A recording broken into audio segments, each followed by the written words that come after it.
Welcome to the channel guys. This is the explanation video of Jujutsu Kaisen Season 2 Episode 3.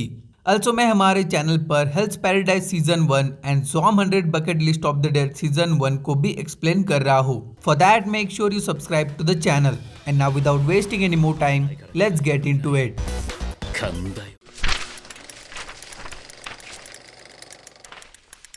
तो episode की शुरुआत में हम लोगों ने देखा कि कैसे कुरोई किडनैप हुई थी एंड कैसे कुरोई ने गेतो को रिको को बचाने के लिए भेजना बेटर समझा था।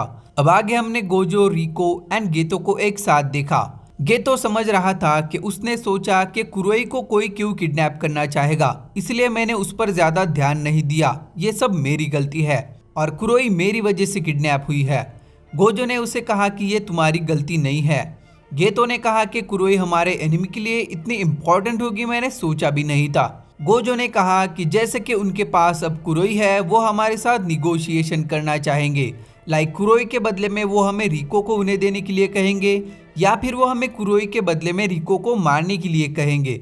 दोनों ही सिचुएशन में हमारे पास एडवांटेज है क्योंकि हमारे पास रिको है। मैं रिको को जुजुत्सु हाई लेकर जा रहा हूँ। जब तक वो लोग निगोशिएशन के प्लेस को डिसाइड करते हैं तब तक हम लोग कुछ ना कुछ रास्ता निकाल लेंगे। हम डील के टाइम पर रिको की जगह पर किसी और को ले जाएंगे, उसकी बॉडी डबल की तरह। जिस पर रिको ने कहा कि मैं तुम्हारे साथ आना चाहती हूँ। अगर कुरोई टाइम पर वापस नहीं आई तो मैं उससे आखिरी गुड बाय भी नहीं कह पाऊंगी। सो गोजो ने उसे कहा कि हम किडनैपर से बात करने वाले हैं। अगर वो जितना हम समझ रहे हैं उससे ज्यादा स्मार्ट हुआ तो तुम्हारी वजह से कुरोई की जान को खतरा हो सकता है, इसलिए हम तुम्हें वहां पर नहीं ले जाएंगे। अब आगे हमने देखा ये तीनों साथ में कुरोई को बचाने में सक्सेसफुल हो जाते हैं और ये सब किसी बीच पर थे। कुरोई ने गेतो से कहा कि मुझे विश्वास नहीं हो रहा कि मुझे किसी ने किडनैप कर लिया था और वो भी एक ऐसे पर्सन ने जो सॉर्सरर भी नहीं था। मुझे खुद पर शर्म आ रही है। गेतो ने उसे कहा कि इसमें तुम्हारी कोई गलती नहीं है। कुरोई ने पूछा कि तुम यहाँ पर प्लेन से आए हो, क्या तुम पर किसी ने अटैक नहीं किया? जिस पर गेतो ने उसे कहा कि गोजो ने प्लेन पर सबको चेक किया था और मेरी कर्स स्पिरिट भी प्लेन पर नजर रखे हुए थी, सो हम सेफ थे। अब यहाँ से ये लोग जुजुत्सु हाई पहुंच जाते हैं। सब यहाँ पर आकर एक सॉर्ट ऑफ रिलीफ फील कर रहे थे और तभी एक तलवार गोजो के बॉडी के आर पार हो जाती है। किसी ने गोजो पर पीछे से अटैक किया था। ये देखकर गेतो को विश्वास नहीं होता क्योंकि वो जुजुत्सु हाई के बैरियर के अंदर थे और हमने देखा कि उस पर टोजी ने ये अटैक किया था। गोजो ने उससे पूछा क्या मैं तुम्हें जानता हूँ? जिस पर टोजी ने उसे कहा कि जानते होते तो भी कोई फर्क नहीं पड़ता, मैं भी लोगों के नाम याद रखने में थोड़ा वीक हूँ। टोजी ने गोजो से कहा कि एक क्यूरियोसिटी के कारण मैं एक बार गोजो क्लैन गया था एक 6 आई वाले बच्चे को देखने के लिए। उसने मुझे उसे देखते हुए नोटिस कर लिया था।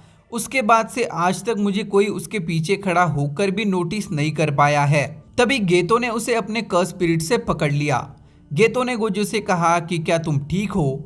जिस पर गोजो ने उसे कहा कि मैं ठीक हूँ, भले ही मैं इसे टाइम पर नहीं कर पाया बट मैंने अपने टेक्निक का यूज करके कर्स एनर्जी से अपने बॉडी को स्ट्रांग बना लिया था, सो तलवार मेरी बॉडी को ज्यादा डैमेज ना कर सके। तुम मेरी चिंता करना छोड़ दो और इन दोनों को टेंजन के पास लेकर जाओ, इसे मैं संभाल लूंगा। तभी गेतो रिको एंड कुरोई को लेकर वहां से निकल जाता है। अब टोजी उस कर्स स्पिरिट को ब्रेक करके या फिर कह सकते हो डिस्ट्रॉय करके उससे बाहर आ जाता है। अब टोजी को देखकर गोजो सोच रहा था कि इसके पास ये जो तलवार है ये वो नहीं है जिससे इसने मुझ पर अटैक किया था और इसके पास ये कर्स स्पिरिट कहाँ से आई, इसे समझने में मुझे परेशानी क्यों हो रही है। टोजी ने कहा कि वेसल यहाँ पर नहीं है, मैं उसे अपने इस तलवार से मारना चाहता था। गोजो ने उसे कहा कि रिको पर जो बाउंटी रखी गई थी उसे हटा दिया है, तो तुम यहाँ पर क्या कर रहे हो? टोजी ने उसे बताया कि उसी ने उस बाउंटी को हटाया है। तुम्हारे जैसे पावरफुल पर्सन को मुझे अच्छे से हैंडल करना था। अगर मैंने उस बाउंटी को टाइम लिमिट में नहीं रखा होता तो तुम आखिरी तक अपनी कर्स टेक्निक को भी नहीं हटाते।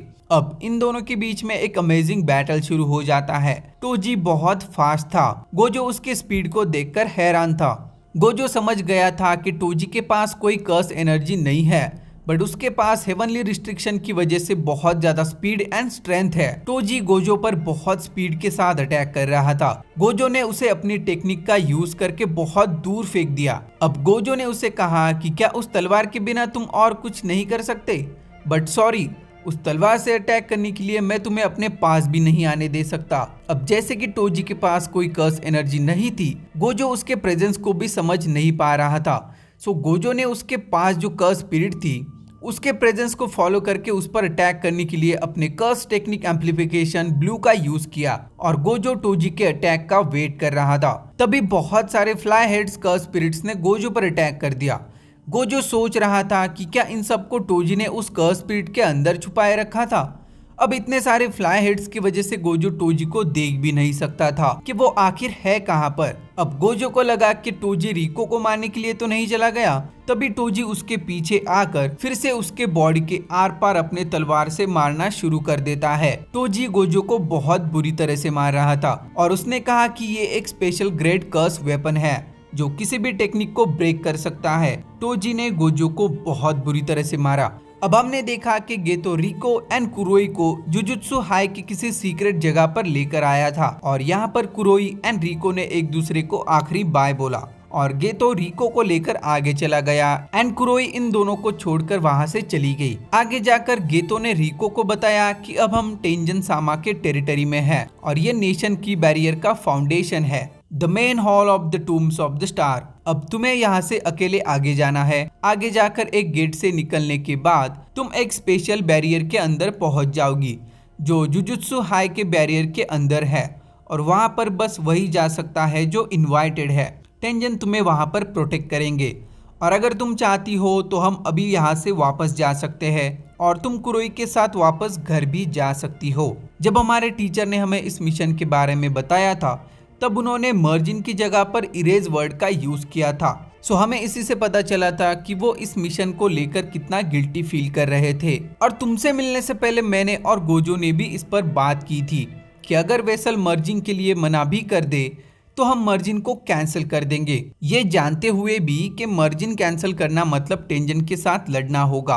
गेतो ने रिको से कहा कि अगर तुम नहीं चाहती हो तो हम इसे यहीं पर कैंसिल कर सकते हैं, हम बहुत ज्यादा पावरफुल है। सो मैं तुम्हें गारंटी देता हूँ कि अगर तुम मर्जिन नहीं भी चाहती तब भी हम तुम्हें बचा लेंगे। अब रिको ने कहा कि मैं बचपन से ही स्पेशल हूँ और स्पेशल होना मेरे लिए बहुत नॉर्मल है।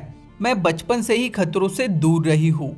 मुझे तो ये भी याद नहीं है कि मेरे पेरेंट्स की डेथ कब हुई थी और कैसे हुई थी और ना ही मैं उनको याद करके सैड होती हूँ। अब मर्ज होने के लिए मुझे सबसे अलग भी होना पड़े तो भी कोई प्रॉब्लम नहीं है। एक ना एक दिन तो मेरे सारे दुख और लोनलीनेस खत्म हो ही जाएगी। रिको ने रोते हुए कहा, बट मैं फिर भी बाकी बच्चों के साथ और टाइम स्पेंड करना चाहती हूँ, उनके साथ थोड़ा और जीना चाहती हूँ। ये सुनकर गेतो ने कहा कि चलो हम अभी घर जा रहे हैं।